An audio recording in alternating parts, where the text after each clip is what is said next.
3 মাস বয়সী নাতনিকে নিয়ে উত্তরার দিয়াবাড়িতে মাইলস্টোন স্কুল অ্যান্ড কলেজে এসেছেন বৃদ্ধা নারী।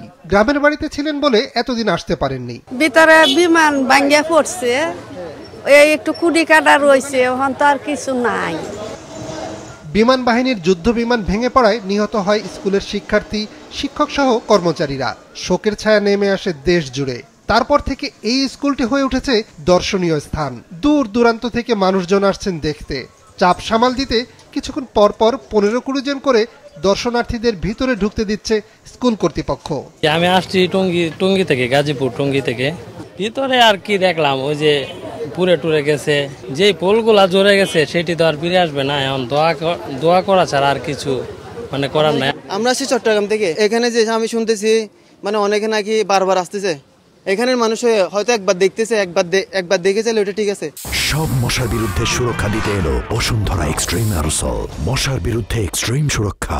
আমি দেখলাম খুব বর্তমান শান্ত আর কি। প্রতিদিন আসছি, দেখছি, কিন্তু মনটা মানাইতে পারে। আমাদের আত্মীয় স্বজন, আমাদের এলাকার অনেক মানে দূরে আসছে, মানে মনের বুঝাইতে পারে, এই জন্য আসি বারবার দেখি। আমি আসছি বাচ্চাদের যে মারা গেল দেখার জন্য আর কি আসলাম।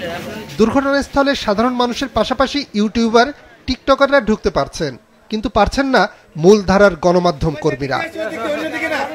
ঘটনাস্থল পরিদর্শন করেন বিএনপি নেতা হাবিবুন নবী খান সোহেল। পরিদর্শন শেষে জানান, ঘটনার আকস্মিকতায় পুরো জাতি শোকে স্তব্ধ।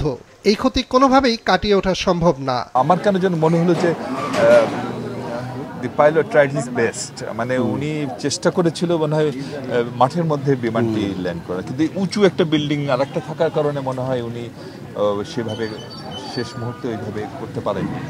এত শিক্ষার্থীর অকাল মৃত্যুর ঘটনায় অনেকেই শোক জানিয়েছেন, কিন্তু স্কুল ও কলেজের ওয়েবসাইটে ঢুকলে বোঝার উপায় নেই এত বড় দুর্ঘটনা ঘটেছে সেখানে। স্কুলের স্বাভাবিক শিক্ষা কার্যক্রম সোমবার থেকে শুরু হবে, শিক্ষার্থীদের SMS-এ জানিয়েছে স্কুল কর্তৃপক্ষ। নিয়াজ মোর্শেদ, মাছরাঙা সংবাদ, ঢাকা।